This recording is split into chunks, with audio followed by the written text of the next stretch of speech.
Lettre de Saint Jacques apôtre. Chapitre 1. Jacques, serviteur de Dieu et du Seigneur Jésus-Christ, aux 12 tribus de la diaspora, salut. Considérez comme une joie extrême, mes frères, de buter sur toutes sortes d'épreuves. Vous le savez, une telle vérification de votre foi produit l'endurance. Et l'endurance doit s'accompagner d'une action parfaite, pour que vous soyez parfaits et intègres, sans que rien ne vous manque. Mais si l'un de vous manque de sagesse, qu'il la demande à Dieu, lui qui donne à tous sans réserve et sans faire de reproche, elle lui sera donnée. Mais qu'il demande avec foi, sans la moindre hésitation, car celui qui hésite ressemble aux vagues de la mer que le vent agite et soulève. Qu'il ne s'imagine pas, cet homme-là, qu'il recevra du Seigneur quoi que ce soit.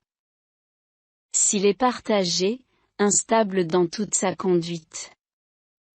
Que le frère d'humble condition tire sa fierté d'être élevé.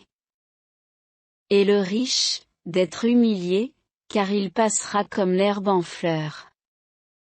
En effet, le soleil s'est levé, ainsi que le vent brûlant, il a desséché l'herbe, sa fleur est tombée, la beauté de son aspect a disparu, de même, le riche se flétrira dans toutes ses entreprises. Heureux l'homme qui supporte l'épreuve avec persévérance, car, sa valeur une fois vérifiée, il recevra la couronne de la vie promise à ceux qui aiment Dieu. Dans l'épreuve de la tentation, que personne ne dise, ma tentation vient de Dieu. Dieu, en effet, ne peut être tenté de faire le mal, et lui-même ne tente personne. Chacun est tenté par sa propre convoitise qui l'entraîne et le séduit. Puis la convoitise conçoit et enfante le péché, et le péché, arrivé à son terme, engendre la mort. Ne vous y trompez pas, mes frères bien-aimés. Les présents les meilleurs, les dons parfaits, proviennent tous d'en haut, ils descendent d'auprès du Père des Lumières, lui qui n'est pas, comme les astres, sujet aux mouvements périodiques ni aux éclipses. Il a voulu nous engendrer par sa parole de vérité, pour faire de nous comme les prémices de toutes ses créatures. Sachez-le, mes frères bien-aimés, chacun doit être prompt à écouter, lent à parler, lent à la colère. Car la colère de l'homme ne réalise pas ce qui est juste selon Dieu. C'est pourquoi, ayant rejeté tout ce qui est sordide et tout débordement de méchanceté, accueillez dans la douceur la parole semée en vous, c'est elle qui peut sauver vos âmes. Mettez la parole en pratique, ne vous contentez pas de l'écouter, ce serait vous faire illusion. Car si quelqu'un écoute la parole sans la mettre en pratique, il est comparable à un homme qui observe dans un miroir son visage tel qu'il est. Et qui, aussitôt après, s'en va en oubliant comment il était. Au contraire, celui qui se penche sur la loi parfaite, celle de la liberté, et qui s'y tient, lui qui l'écoute non pour l'oublier, mais pour la mettre en pratique dans ses actes, celui-là sera heureux d'agir ainsi. Si l'on pense être quelqu'un de religieux sans mettre un frein à sa langue, on se trompe soi-même, une telle religion est sans valeur. Devant Dieu notre Père, un comportement religieux pur et sans souillure, c'est de visiter les orphelins et les veuves dans leur détresse, et de se garder sans tache au milieu du monde. Chapitre 2. Mes frères, dans votre foi en Jésus-Christ, notre Seigneur de gloire, n'ayez aucune partialité envers les personnes. Imaginons que, dans votre assemblée, arrive en même temps un homme aux vêtements rutilants, portant une bague en or, et un pauvre aux vêtements sales. Vous tournez vos regards vers celui qui porte le vêtement rutilant et vous lui dites, « Assieds-toi ici, en bonne place », et vous dites au pauvre, « Toi, reste là debout », ou bien, « assieds-toi au bas de mon marchepied. Cela, n'est-ce pas faire des différences entre vous, et juger selon de faux critères? Écoutez donc, mes frères bien-aimés. Dieu, lui, n'a-t-il pas choisi ceux qui sont pauvres aux yeux du monde pour en faire des riches dans la foi, et des héritiers du royaume promis par lui à ceux qui l'auront aimé? Mais vous, vous avez privé le pauvre de sa dignité.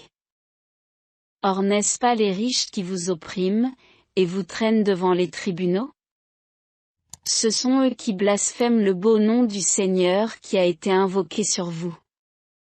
Certes, si vous accomplissez la loi du royaume selon l'Écriture, tu aimeras ton prochain comme toi-même, vous faites bien.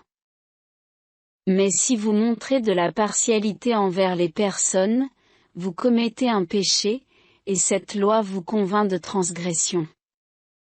En effet, si quelqu'un observe intégralement la loi, sauf en un seul point sur lequel il trébuche, le voilà coupable par rapport à l'ensemble.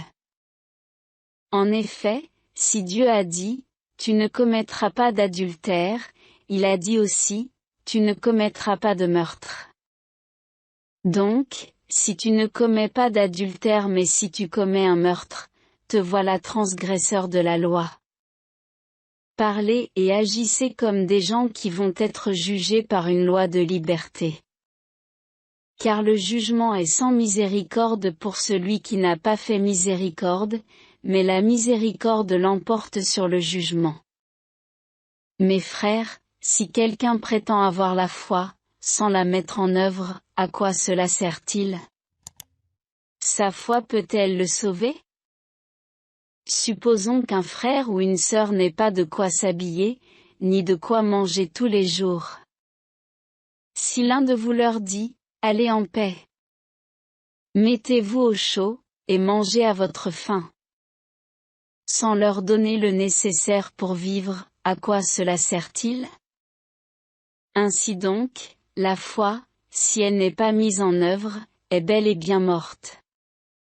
En revanche, on va dire, toi, tu as la foi, moi, j'ai les œuvres. Montre-moi donc ta foi sans les œuvres, moi, c'est par mes œuvres que je te montrerai la foi. Toi, tu crois qu'il y a un seul Dieu. Fort bien. Mais les démons, eux aussi, le croient et ils tremblent. Homme superficiel, veux-tu reconnaître que la foi sans les œuvres ne sert à rien? N'est-ce pas par ses œuvres qu'Abraham notre Père est devenu juste, lorsqu'il a présenté son fils Isaac sur l'autel du sacrifice? Tu vois bien que la foi agissait avec ses œuvres et, par les œuvres, la foi devint parfaite. Ainsi fut accomplie la parole de l'Écriture, Abraham eut foi en Dieu, aussi, il lui fut accordé d'être juste, et il reçut le nom d'ami de Dieu. Vous voyez bien, l'homme devient juste par les œuvres, et non seulement par la foi. Il en fut de même pour Rahab, la prostituée, n'est-elle pas, elle aussi, devenue juste par ses œuvres, en accueillant les envoyés de Josué et en les faisant repartir par un autre chemin? Ainsi, comme le corps privé de souffle est mort, de même la foi sans les œuvres est morte. Chapitre 3. Mes frères, ne soyez pas nombreux à devenir des maîtres, comme vous le savez, nous qui enseignons, nous serons jugés plus sévèrement. Tous, en effet, nous commettons des écarts, et souvent. Si quelqu'un ne commet pas d'écart quand il parle, c'est un homme parfait, capable de maîtriser son corps tout entier.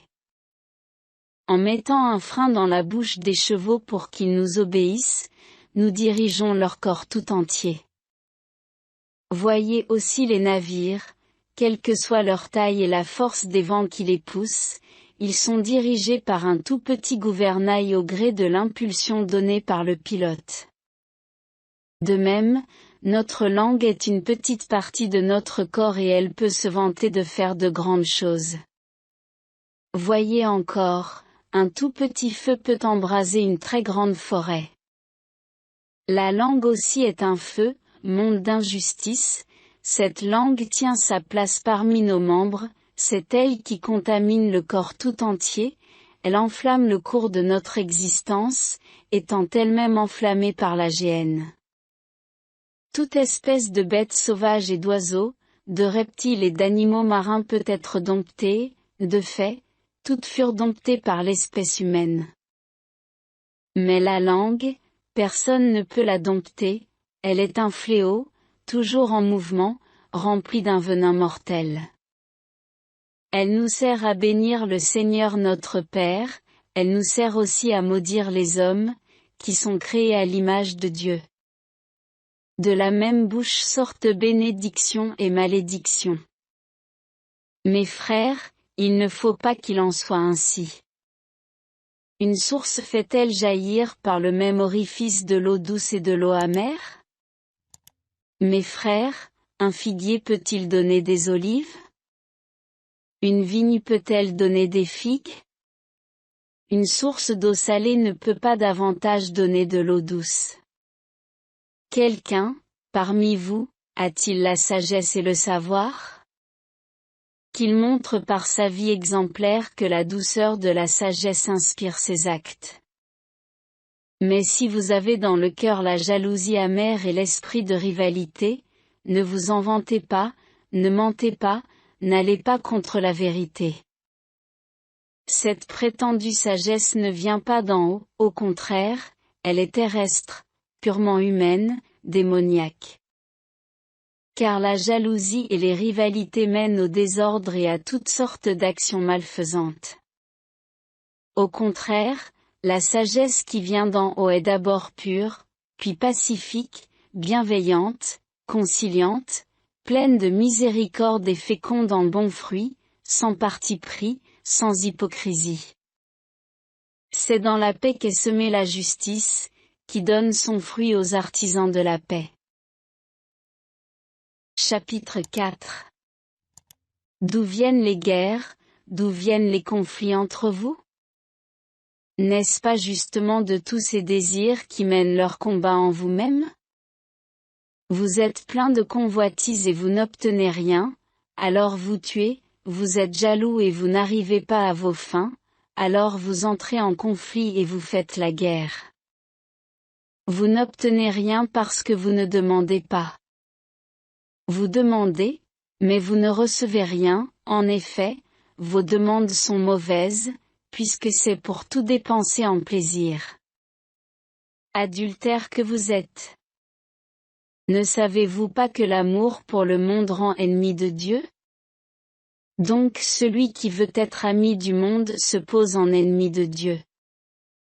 Ou bien pensez-vous que l'Écriture parle pour rien quand elle dit, Dieu veille jalousement sur l'esprit qu'il a fait habiter en nous? Dieu ne nous donne-t-il pas une grâce plus grande encore? C'est ce que dit l'Écriture, Dieu s'oppose aux orgueilleux, aux humbles il accorde sa grâce. Soumettez-vous donc à Dieu, et résistez au diable, il s'enfuira loin de vous. Approchez-vous de Dieu, et lui s'approchera de vous. Pécheurs, enlevez la souillure de vos mains, esprit double, purifiez vos cœurs. Reconnaissez votre misère, prenez le deuil et pleurez, que votre rire se change en deuil et votre joie en accablement. Abaissez-vous devant le Seigneur, et il vous élèvera. Frères, cessez de dire du mal les uns des autres, dire du mal de son frère ou juger son frère, c'est dire du mal de la loi et juger la loi. Or, si tu juges la loi, tu ne la pratiques pas, mais tu en es le juge. Un seul est à la fois législateur et juge, celui qui a le pouvoir de sauver et de perdre. Pour qui te prends-tu donc, toi qui juges ton prochain? Vous autres, maintenant, vous dites, aujourd'hui ou demain nous irons dans telle ou telle ville, nous y passerons l'année, nous ferons du commerce et nous gagnerons de l'argent. Alors que vous ne savez même pas ce que sera votre vie demain. Vous n'êtes qu'un peu de brume, qui paraît un instant puis disparaît. Vous devriez dire au contraire, si le Seigneur le veut bien, nous serons en vie et nous ferons ceci ou cela. Et voilà que vous mettez votre fierté dans vos vantardises. Toute fierté de ce genre est mauvaise. Être en mesure de faire le bien et ne pas le faire, c'est un péché. Chapitre 5. Et vous autres, maintenant, les riches. Pleurez, lamentez-vous sur les malheurs qui vous attendent. Vos richesses sont pourries, vos vêtements sont mangés des mites. Votre or et votre argent sont rouillés. Cette rouille sera un témoignage contre vous, elle dévorera votre chair comme un feu. Vous avez amassé des richesses, alors que nous sommes dans les derniers jours. Le salaire dont vous avez frustré les ouvriers qui ont moissonné vos champs, le voici qui crie, et les clameurs des moissonneurs sont parvenues aux oreilles du Seigneur de l'univers. Vous avez mené sur terre une vie de luxe et de délices, et vous vous êtes rassasiés au jour du massacre. Vous avez condamné le juste et vous l'avez tué, sans qu'il vous oppose de résistance. Frères, en attendant la venue du Seigneur, prenez patience. Voyez le cultivateur, il attend les fruits précieux de la terre avec patience, jusqu'à ce qu'il ait fait la récolte précoce et la récolte tardive. Prenez patience, vous aussi, et tenez ferme car la venue du Seigneur est proche. Frères, ne gémissez pas les uns contre les autres, ainsi vous ne serez pas jugés. Voyez, le juge est à notre porte. Frères, prenez pour modèle d'endurance et de patience les prophètes qui ont parlé au nom du Seigneur. Voyez, nous proclamons heureux ceux qui tiennent bon. Vous avez entendu dire comment Job a tenu bon, et vous avez vu ce qu'à la fin le Seigneur a fait pour lui, car le Seigneur est tendre et miséricordieux. Et avant tout, mes frères, ne faites pas de serment, ne jurez ni par le ciel ni par la terre, ni d'aucune autre manière, que votre « oui » soit un « oui », que votre « non » soit un « non », ainsi vous ne tomberez pas sous le jugement. L'un de vous se porte mal? Qu'il prie. Un autre va bien?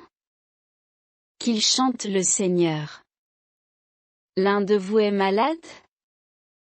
Qu'il appelle les anciens en fonction dans l'Église, ils prieront sur lui après lui avoir fait une onction d'huile au nom du Seigneur. Cette prière inspirée par la foi sauvera le malade, le Seigneur le relèvera, s'il a commis des péchés, il recevra le pardon. Confessez donc vos péchés les uns aux autres, et priez les uns pour les autres afin d'être guéris. La supplication du juste agit avec beaucoup de force. Le prophète Élie n'était qu'un homme pareil à nous, pourtant, lorsqu'il a prié avec insistance pour qu'il ne pleuve pas, il n'est pas tombé de pluie sur la terre pendant 3 ans et demi. Puis il a prié de nouveau, et le ciel a donné la pluie, et la terre a fait germer son fruit. Mes frères, si l'un de vous s'égare loin de la vérité et qu'un autre l'y ramène, alors, sachez-le, celui qui ramène un pécheur du chemin où il s'égarait sauvera son âme de la mort et couvrira une multitude de péchés.